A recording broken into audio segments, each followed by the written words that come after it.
Hello student, welcome back to my channel once again. তো আজকে আবার যেই নিট স্পেশাল ক্লাসে আবার একটা নতুন টপিক নিয়ে এসেছি, যেটা হচ্ছে হিট অফ কম্বাশন। তো আমি জাস্ট আগের ভিডিওতে আমি তোমাদের সিমিলার একটা টপিক নিয়ে আলোচনা করেছি, হিট অফ হাইড্রোজেনেশন। ভেরি ডিটেলে আমি ওটা আলোচনা করেছি, আশা করি তোমাদের খুব ভালো লেগেছে। তো যারা এখনো ওই ভিডিওটা দেখোনি তাদের জন্য আমি ডেসক্রিপশনে আমি লিঙ্কটা দিয়ে দেবো, তোমরা গিয়ে ভিডিওটা দেখতে পারো, আশা করি তোমাদেরও খুব ভালো লাগবে। সিমিলারলি আজকের ওই ভিডিওটাও খানিকটা একই রকম কিন্তু একটু ডিফারেন্ট, হিট অফ কম্বাশন। এটা নিয়ে খুব লিমিটেড জায়গাতে আলোচনা হয় হিট অফ কম্বাশন কম্পারিজন নিয়ে, কিন্তু আমার মনে হয় যে এই টপিকটা হিট অফ হাইড্রোজেনেশনের থেকেও অনেক মাচ মোর ইম্পর্টেন্ট। তো দেখা যাক, প্রথমে আমরা জানবো যে কম্বাশন কি। কম্বাশন তো আমরা সবাই জানি যে কম্বাশন ব্যাপারটা কি না। কম্বাশন হচ্ছে একটা সাবস্টেন্সকে, একটা কেমিক্যাল সাবস্টেন্সকে আমি যদি অক্সিজেনে কমপ্লিটলি বার্ন আউট করি তাহলে সে বার্ন হয়ে যাবে এবং certain amount of hit say release করবে, যেটাকে আমরা তার হিট অফ কম্বাশন বা এনথালপি অফ কম্বাশন বলি। তাহলে হিট অফ কম্বাশন ব্যাপারটা বোঝা গেছে যে একটা কেমিক্যাল সাবস্টেন্সকে, সেটা যে কোনো কেমিক্যাল সাবস্টেন্স হোক, সেটা হাইড্রোকার্বনস হতে পারে বা কোনো কার্বক্সিলিক অ্যাসিড হতে পারে, অ্যালডিহাইড কিটোনস হতে পারে, সবার হিট অফ কম্বাশন হয়। তো হিট অফ কম্বাশন মানে হচ্ছে কোনো একটা কেমিক্যাল স্পিসিসকে আমি যদি অক্সিজেনে কমপ্লিটলি বার্ন আউট করি তাহলে সে বার্ন হয়ে সে certain amount of heat release হবে। তো heat of combustion generally exothermic process, এটা generally combustion is a generally exothermic process. There are very few substances whose heat of combustion is positive sign, that is endothermic reaction. That is as for example nitrogen, the heat of combustion of nitrogen plus oxygen NO, nitric oxide তৈরি হয়। তো সেক্ষেত্রে heat of কম্বাশনটা positive হয়, মানে endothermic হয়, কারণ নাইট্রোজেনের triple bond আছে, অক্সিজেনের ডাবল বন্ড আছে, সেটাকে ভাঙতে অনেক বেশি এনার্জির প্রয়োজন হয়। দ্যাটস ওয়াই এর হিট অফ কম্বাশনটা পজিটিভ হয়। তার মানে আমরা জেনারেলি ধরে নেব যে হিট অফ কম্বাশন অলওয়েজ একটা এনার্জি রিলিজ হচ্ছে, তার মানে অলওয়েজ এটা এক্সোথার্মিক প্রসেস। বোঝা গেছে কথাটা?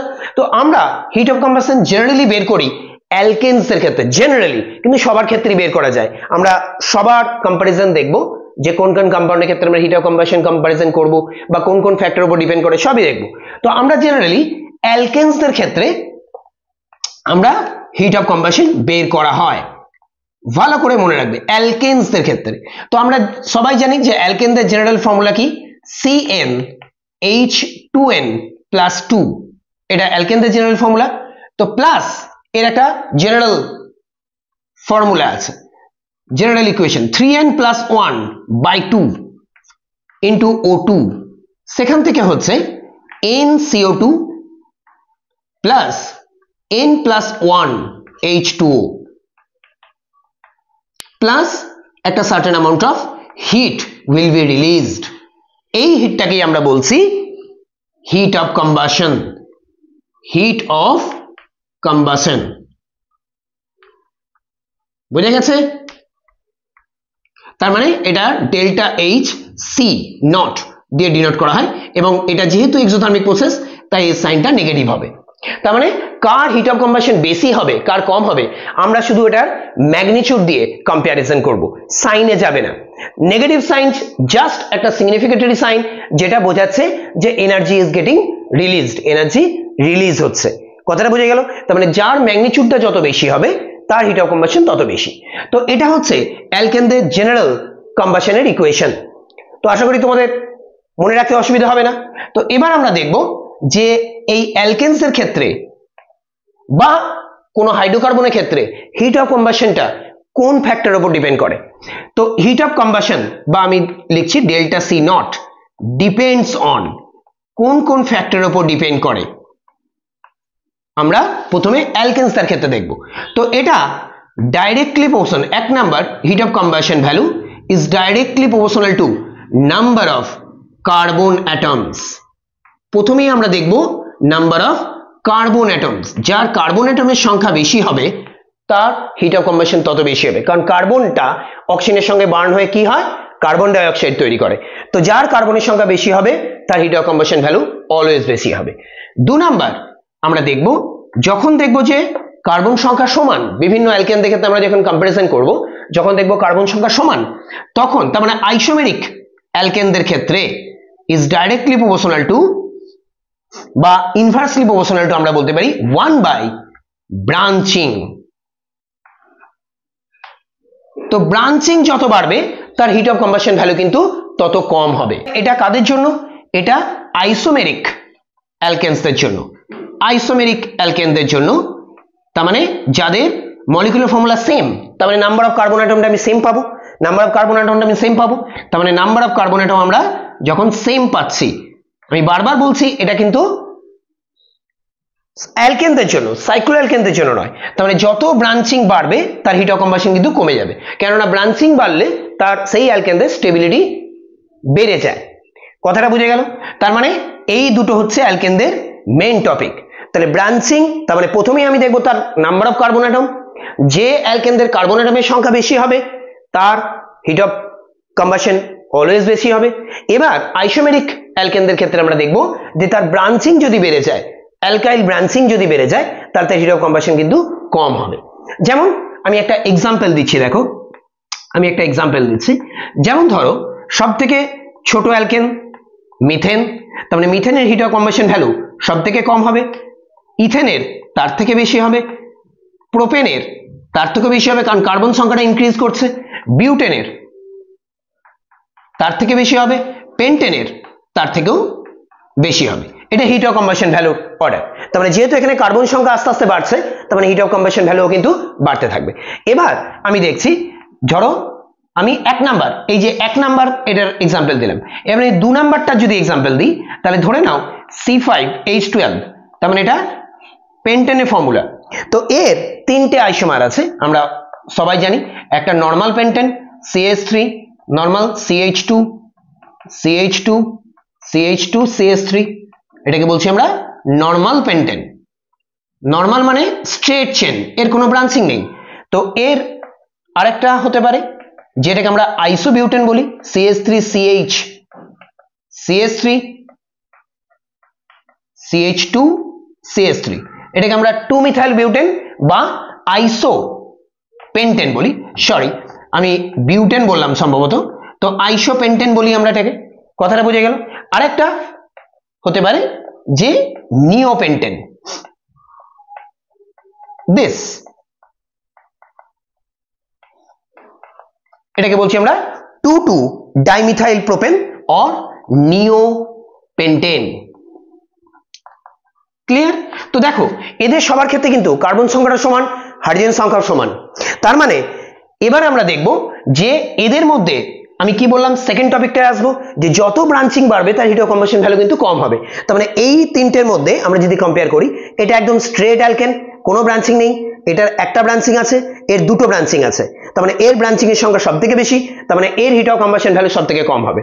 তার মানে আমরা যদি এটাকে নাম দিই, যেটা A, এটা B, এটা C, তাহলে আমরা বলতে পারি যে ডেফিনেটলি হিট অফ কম্বাসন ভ্যালুটা, হিট অফ কম্বাসন ভ্যালু অবশ্যই এর সব থেকে বেশি, তারপর B, তারপর C, কেননা C তে ব্রাঞ্চিং সব থেকে বেশি আছে, তার তার হিট অফ কম্বাসন ভ্যালু সব থেকে কম হবে, because it is inversely proportional with the branching. বুঝে গেছে ব্যাপারটা? তার মানে এভাবে আমরা hit of combustion value compare করতে পারবো। তো এটা তো অনেক ইজি টপিক হয়ে গেল। এরপরে আমি আরেকটু অ্যাডভান্স টপিকে যাচ্ছি, তো দেখতে থাকো। তো এবারে দেখো, এবারে তোমাকে যদি এরকম প্রশ্ন দেয় যে একটা অ্যালকেন দিল, একটা অ্যালকিন দিল, একটা অ্যালকাইন দিল, তো এবং সেখানে নাম্বার অফ কার্বন অ্যাটমটা সেম, তখন হিট অফ কম্বাসন কার বেশি হবে? আমি আগেই বললাম যে হিট অফ কম্বাসন কিন্তু সবার হয়, alkane, alkyne, অ্যালকাইন, carboxylic acid, aldehyde ketone, সমস্ত কম্পাউন্ডের, সাইক্লোঅ্যালকেন, সমস্ত কম্পাউন্ডে আমি হিট অফ কম্বাসন করতে পারি। তো কিন্তু আমাদের মোস্টলি প্রশ্ন আছে অ্যালকেন দিয়ে, অ্যালকেন, সাইক্লোঅ্যালকেন দিয়ে। কিন্তু আমাকে যদি এরকম প্রশ্ন দেয় যে এমন অ্যালকেনস, একটা অ্যালকেন দিল, একটা অ্যালকিনস দিল, আর একটা অ্যালকাইনস দিল, তো এদের মধ্যে hit of combustion value comparison আমাকে যদি দেয়, তখন আমি কি করব? দেখো ভালো করে।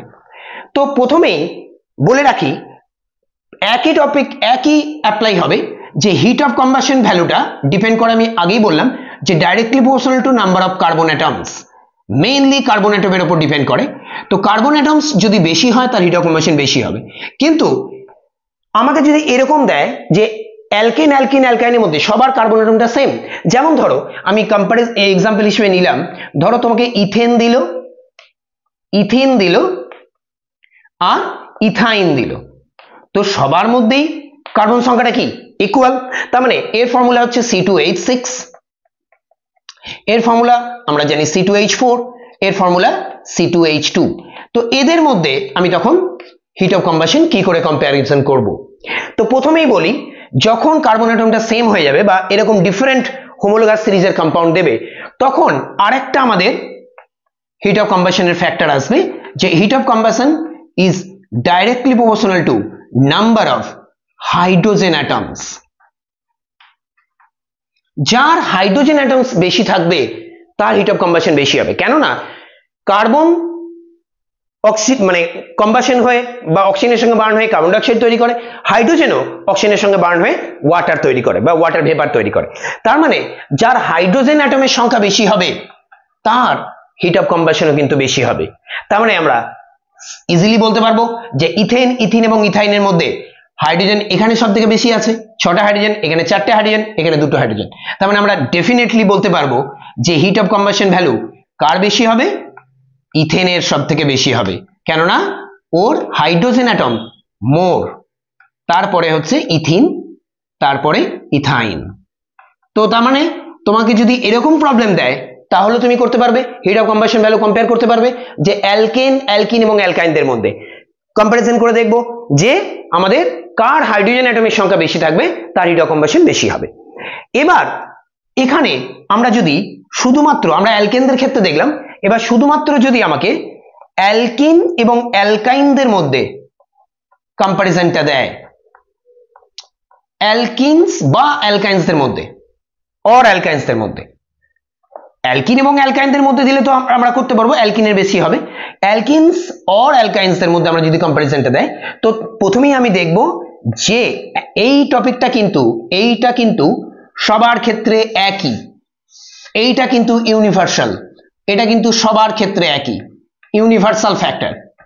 যার কার্বনের সংখ্যা বেশি হবে তার হিট অফ কম্বাশন ডেফিনেটলি বেশি হবে। তার মানে তোমাকে যদি ডিফারেন্ট অ্যালকিন দেয় তো দেখে নেবে যে যার কার্বনের সংখ্যা বেশি আছে তার হিট অফ কম্বাশন কিন্তু বেশি হবে। কিন্তু আমাকে সেরকম প্রশ্ন সাধারণত দেয় না। প্রশ্নটা কি দেয়, যে একই নাম্বার অফ কার্বনের অ্যালকিন দিল, তখন আমাকে অ্যালকিনের স্টেবিলিটিতে যেতে হবে, অ্যালকিন বা অ্যালকাইনদের স্টেবিলিটিতে যেতে হবে। তখন আমাকে কি করতে হবে, যে heat of combustion value is inversely proportional to stability, just like heat of hydrogenation value.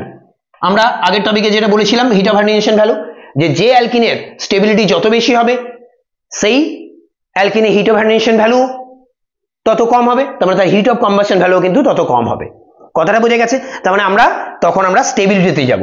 এবং আমি আগের ক্লাসেই আলোচনা করেছি, বা আমি একটা নতুন ভিডিও বানাবো স্টেবিলিটি কিভাবে কম্পারিজন করতে হয়। তো যার স্টেবিলিটি যত বেশি হবে তার হিট অফ কম্বাশন ভ্যালু কিন্তু তত কম হবে, সেটা অ্যালকাইন্স হোক বা অ্যালকিনস হোক। স্টেবিলিটি বেশি মানে তার হিট অফ কম্বাশন ভ্যালু তত কম। কথাটা বোঝা গেল? তাহলে আমরা স্টেবিলিটি ইজিলি কম্পেয়ার করতে পারবো অ্যালকিন বা অ্যালকাইন্সের মধ্যে, যে মোর সাবস্টিটিউটেড অ্যালকিনস বা মোর সাবস্টিটিউটেড অ্যালকাইন্স, মানে যার আলফা হাইড্রোজেন অ্যাটম যত বেশি থাকবে তার হাইপোকনজুগেট স্ট্রাকচার তত বেশি হবে, তার মানে তার স্টেবিলিটি তত বেশি হবে, তার মানে তার হিট অফ কম্বাশন ভ্যালু তত কম হবে। তার মানে আমরা যদি আমাকে ডিফারেন্ট অ্যালকাইন্স বা ডিফারেন্ট অ্যালকিনস দেয়, প্রথমেই আমি দেখবো নাম্বার অফ কার্বন অ্যাটম, যার কার্বন অ্যাটম বেশি তার হিট অফ কম্বাশন বেশি। যদি কার্বন অ্যাটম সেম হয় তখন will go for the stability, যার স্টেবিলিটি বেশি হবে তার হিট অফ কম্বাশন ভ্যালু কম হবে। কথাটা বোঝা গেছে? তাহলে আমরা নিশ্চয়ই করতে পারবো। তাহলে অ্যালকেনদের ক্ষেত্রে আমরা করতে পারবো, ডিফারেন্ট অ্যালকেনসের ক্ষেত্রে, ডিফারেন্ট অ্যালকাইন্সের ক্ষেত্রে করতে পারবো, ডিফারেন্ট অ্যালকিনসের ক্ষেত্রে করতে পারবো, এবং অ্যালকেন, অ্যালকিন, অ্যালকাইন্স এদের মধ্যে আমরা কম্পারিজন করতে পারবো হিট অফ কম্বাশন ভ্যালু। আশা করি বোঝা গেছে। তো আমি আরেকটা নেক্সট টপিকে যাচ্ছি। তো এবারে দেখো আমরা দেখবো সাইক্লো অ্যালকেনদের ক্ষেত্রে। সাইক্লো অ্যালকেনস এটা জেনারেলি জেইতে ইম্পর্টেন্ট, নিটেও আসতে পারে। তো সাইক্লো অ্যালকেনসের ক্ষেত্রে দেখো, সাইক্লো অ্যালকেনসে কি হয় না, এদের CH2 ইউনিট থাকে। তো ওদের জেনারেল কম্বাশনের ইকুয়েশন কি হয় না, CH2 whole n plus 3n/2 O2 arrow দিয়ে NCO2, n molecule CO2 plus n molecule water plus heat. তো এটা হচ্ছে সাইক্লো অ্যালকেনদের ক্ষেত্রে জেনারেল কম্বাশনের ইকুয়েশন। তো এখানেও তাই, এই হিটটা যার ক্ষেত্রে যত বেশি রিলিজ হবে তার হিট অফ কম্বাশন তত বেশি হবে। তো আমাদের সাইক্লোঅ্যালকেনদের ক্ষেত্রেও একই ব্যাপার, হিট অফ কম্বাশন ভ্যালু একই, ডাইরেক্টলি প্রপোর্শনাল। আমি বারবার বললাম যে নাম্বার অফ কার্বন অ্যাটমস, এইটা কিন্তু ইউনিভার্সাল রুল এদের ক্ষেত্রে। নাম্বার অফ কার্বন অ্যাটম বেশি হলে তাদের কিন্তু হিট অফ কম্বাশন বেশি হবে। এবং সাইক্লোঅ্যালকেনদের ক্ষেত্রে কেন এটা বেশি ইম্পর্টেন্ট, বিকজ সাইক্লোঅ্যালকেনসটা মেইনলি আমাদের ফুয়েল হিসেবে ইউজ হয়, বা নর্মাল অ্যালকেনটাও ইউজ হয়। তো আমরা এদের অ্যাপ্লিকেশন দেখব, বা এদের hit of combustion value calculate করে এদের ফুয়েল এফিসিয়েন্সি আমরা দেখবো এখানে। তো হিট অফ কম্বাশন আগেই বললাম directly proportional to number of carbon atom. তার মানে যে সাইক্লোঅ্যালকেনের কার্বন অ্যাটমের সংখ্যা যত বেশি হবে তার হিট অফ কম্বাশন তত বেশি হবে। তার মানে সব থেকে ছোট সাইক্লোঅ্যালকেন কে? সাইক্লোপ্রোপেন। তার মানে ডেফিনেটলি আমরা জানি যে সাইক্লোপ্রোপেনের হিট অফ কম্বাশন ভ্যালু সব থেকে কম হবে। তার মানে তার থেকে সাইক্লোবিউটেনের বেশি হবে, কথাটা বোঝা গেছে। তারপর সাইক্লোপেন্টেনের আরো বেশি হবে, ঠিক আছে। তারপরে সাইক্লোহেক্সেনের আরো বেশি হবে, এভাবে চলতে থাকবে, এন্ড সো অন, এভাবে চলবে। যত বড় সাইক্লোঅ্যালকেন হতে থাকবে, যত কার্বন অ্যাটমটা তার বাড়তে থাকবে, তার হিট অফ কম্বাশন ভ্যালু তত বেশি হবে। তো এবারে এখানে একটা জিনিস বলি, এখানে একটা মিসকনসেপশন অনেক সময় স্টুডেন্টদের থাকে যে স্যার সাইক্লোপ্রোপেনের হিট অফ কম্বাশন ভ্যালু তো সব থেকে কম, তার মানে সেই ভ্যালু থেকে আমরা কি বলতে পারি যে এর স্টেবিলিটি সব থেকে বেশি? তা কিন্তু নয়। এদের ক্ষেত্রে স্টেবিলিটিটা এই হিট অফ কম্বাশন ভ্যালু দিয়ে আমরা কম্পারিজন করতে পারবো, সেটা আমরা দেখছি। আমরা একটা ডেটা দেখব, সেই অনুযায়ী আমরা হিট অফ কম্বাশনটা কম্পেয়ার করব। তো এখানে কি করা হয়, এখানে পার CH2 ইউনিটের, এই যে পার CH2 ইউনিটের hit of combustion value calculate করা হয়। তো আমরা একটা ডেটাতে যাব, সেখান থেকে আমি ব্যাপারটা এক্সপ্লেইন করছি। দেখো যেমনটা বলেছিলাম, আমরা একটা ডেটা নিয়েছি হিট অফ কম্বাশনে। তো দেখো প্রথমে সাইক্লোঅ্যালকেনসদের মধ্যে প্রথমে আমি নিয়েছি সাইক্লোপ্রোপেন, তার হিট অফ কম্বাশন ভ্যালুগুলো আমি লিখেছি। এবং এই টপিকটা ভীষণ ইম্পর্টেন্ট একটা টপিক, যে heat of combustion value per CH2 group. তো আমি hit of combustion value always বলেছি যে এটা একটা এক্সোথার্মিক প্রসেস, নেগেটিভ সাইন হবে। আমি নেগেটিভ সাইনগুলো নিইনি, আমি শুধু ম্যাগনিটিউডটা নিয়েছি। তো ভালো করে লক্ষ্য করে দেখো যে সাইক্লোপ্রোপেনের ক্ষেত্রে হিট অফ কম্বাশন ভ্যালু কম হলেও, হিট অফ কম্বাশন ভ্যালু এদের থেকে সবার থেকে কম, কিন্তু তার পার CH2 হিট অফ কম্বাশন ভ্যালুটা কিন্তু maximum. Per CH2 hit of combustion ভ্যালুটা কিন্তু ম্যাক্সিমাম। তো আমি সাইক্লোহেপটেন অবধি নিয়েছি, এরপরও তোমরা নিতে পারো। তো দেখবে সাইক্লোপ্রোপেনের ক্ষেত্রে হিট অফ কম্বাশন ভ্যালুটা কিন্তু পার CH2 গ্রুপে ম্যাক্সিমাম, এবং সাইক্লোহেক্সেনের ক্ষেত্রে আমরা দেখছি যে পার CH2 হিট অফ কম্বাশন ভ্যালুটা কিন্তু এদের মধ্যে সব থেকে মিনিমাম আসছে। বোঝা গেছে? এটা সব থেকে মিনিমাম আসছে। তার মানে এখান থেকে আমরা বলতে পারি যে সাইক্লোহেক্সেনের স্টেবিলিটি এদের মধ্যে সব থেকে বেশি হয়, এবং সাইক্লোপ্রোপেনের স্টেবিলিটি সব থেকে কম। তার মানে আমাদের এদের ক্ষেত্রে কিন্তু হিট অফ কম্বাশন ভ্যালু দেখলে হবে না, যেহেতু এদের কার্বন সংখ্যাটা ডিফারেন্ট, তাই এদের ক্ষেত্রে আমাদের পার CH2 ভ্যালুর হিট অফ কম্বাশন ক্যালকুলেট করা হয়। তো ব্যাপারটা বোঝা গেছে? তাহলে এখান থেকে দেখা যাচ্ছে যে সাইক্লোপ্রোপেনের পার CH2 গ্রুপের কিন্তু হিট অফ কম্বাশন ভ্যালু সব থেকে বেশি, তার মানে ও স্টেবিলিটি ওই জন্য সব থেকে কম। তার মানে যারা সাইক্লোঅ্যালকেনদের মধ্যে স্টেবিলিটি অ্যাকচুয়ালি এদের মধ্যে কনসিডার করা হয় বেয়ার স্ট্রেন্থ থিওরি দিয়ে, কিন্তু তোমরা হিট অফ কম্বাশন ভ্যালু দিয়েও করতে পারবো। তো দেখো এবার আমরা দেখবো যে হিট অফ কম্বাশনের অ্যাপ্লিকেশন কি, হিট অফ কম্বাশন থেকে আমরা কি করতে পারি। তো আমাদের অনেক সময় তোমরা দেখবে প্রশ্ন থাকে যে আমাদের বিভিন্ন অ্যালকেনসগুলো দিয়ে দিল এবং তাদের হিট অফ কম্বাশন ভ্যালু দিয়ে তোমাকে বললো যে which one is the best fuel, বা which has best fuel efficiency, বা which is considered to be best fuel. তো আমরা অনেক সময় স্টুডেন্টরা এখানে একটা ভুল করে যে যার হিট অফ কম্বাশন ভ্যালু যত বেশি দেখে সেটা সব থেকে বেস্ট ফুয়েল তারা করে ফেলে, কিন্তু এখানে একটা গন্ডগোল আছে। তো অবশ্যই যে যত বেশি হিট লিবারেট করছে, যে যত বেশি হিট রিলিজ করছে, একে বেস্ট ফুয়েল হিসেবেই কনসিডার করা হবে, সে তত ভালো ফুয়েল হিসেবে কনসিডার করা হবে। কিন্তু ফুয়েল এফিসিয়েন্সি আমাদের actually hit of combustion value থেকে কনসিডার করা হয় না। Fuel efficiency is considered on the basis of their calorific value. তো ক্যালোরিফিক ভ্যালুটা কিভাবে বের করা হয়? ক্যালোরিফিক ভ্যালু মানে ক্যালোরিফিক ভ্যালু, বা যেটাকে আমরা CV বলি। ক্যালোরিফিক ভ্যালু কি না, তার heat of combustion value divided by তার মলিকুলার ওয়েট। সেই গ্যাসটার বা সেই সাবস্টেন্সের মলিকুলার ওয়েট দিয়ে ডিভাইড করা হয়। তাহলে আমি যে ডেটাটা পাবো সেটা পাবো কিলোজুল পার গ্রাম। তার মানে এটা যদি আমি কিলোজুল ইউনিটে নিই তো এটা সাধারণত কিলোজুল পার মোল, এই 1 মোলের জন্য ডেটাটা দেওয়া থাকে, কিন্তু তাকে যদি তার মলিকুলার দিয়ে ডিভাইড করি তাহলে আমরা পাবো কিলোজুল পার গ্রাম। তো এইটা হচ্ছে তার সিভি বা ক্যালোরিফিক ভ্যালু। তার মানে 1 গ্রাম সাবস্টেন্সকে বার্ন করলে যে হিটটা পাওয়া যাবে সেটা হচ্ছে তার ক্যালোরিফিক ভ্যালু। এবার এই ভ্যালুটা যার ক্ষেত্রে যত বেশি হবে, যত মোর, সে তত বেটার ফুয়েল হিসেবে কনসিডার করা হবে। তো কথাটা বোঝা গেল? তো আমি একটা এক্সাম্পল তোমাদের দিচ্ছি, দেখো একটা ডেটা আমি দেখাচ্ছি, ঠিক আছে? তাহলে তোমরা বুঝতে পারবে ব্যাপারটা কি হচ্ছে। তো দেখো আমি একটা ডেটা তোমাদের কাছে নিয়েছি, বিভিন্ন অ্যালকেনসের ক্ষেত্রে আমি ডেটাগুলো নিয়েছি। তো মিথেনের হিট অফ কম্বাশন ভ্যালু 890, তার যদি আমি সিভি মানে ক্যালোরিফিক ভ্যালু বের করি, তার মলিকুলার 16 দিয়ে ডিভাইড করেছি, দেখো এটা পেয়েছি। তো সমস্ত অ্যালকেনদের ক্ষেত্রে তোমরা দেখতে পাচ্ছ যে আমি তাদের হিট অফ কম্বাশন ভ্যালু নিয়েছি এবং তাদের সিভি নিয়েছি। তো তোমাকে এই ডেটাটা দেওয়া থাকে প্রশ্নয়, তো তোমরা এই ডেটাটা দেখে তোমরা বলো যে আমরা বলতে পারি কি পেন্টেনকে কি বলতে পারি, সব থেকে তার হিট অফ কম্বাশন ভ্যালু বেশি, তার মানে তার সেটা বেস্ট ফুয়েল হওয়ার কথা, কিন্তু তা নয়, কিন্তু তার ক্যালোরিফিক ভ্যালু কিন্তু সব থেকে কম। তার মানে আমি এখান থেকে দেখতে পাচ্ছি যে মিথেনের যার হিট অফ কম্বাশন ভ্যালু সব থেকে কম কিন্তু তার ক্যালোরিফিক ভ্যালু সব থেকে বেশি, তার মানে এইটা যেহেতু মিথেনের ক্যালোরিফিক ভ্যালু সব থেকে বেশি, তার মানে methane is considered as the best fuel among this. কথাটা বোঝা গেল? তার মানে আমরা সবসময় ফুয়েল এফিসিয়েন্সি কনসিডার করবো তার সিভি বা ক্যালোরিফিক ভ্যালু থেকে, not from their heat of combustion value. মনে থাকবে এটা? তাহলে এটা হচ্ছে হিট অফ কম্বাশনের সব থেকে বেশি মানে সব থেকে ভালো অ্যাপ্লিকেশন। তো তোমরা সবসময় মাথায় রাখবে কখনোই হিট অফ কম্বাশন ভ্যালু দিয়ে দেখবে না, সবসময় সিভি ভ্যালু দিয়ে দেখবে। তো আশা করি আজকের ভিডিওটা তোমাদের খুবই ইউজফুল হবে তোমাদের যেই বা নিটের প্রিপারেশনের ক্ষেত্রে। তো এরকমই আরো অনেক ইম্পর্টেন্ট টপিক দিয়ে আমি ভবিষ্যতে ভিডিও বানাবো, তার জন্য চ্যানেলটাকে অবশ্যই সাবস্ক্রাইব করে রাখবে। তোমরা খুব ভালো করে সবাই প্রিপারেশন নাও, পড়াশোনা করো। দেখা হচ্ছে নেক্সট ভিডিওতে। Till then good bye, study hard.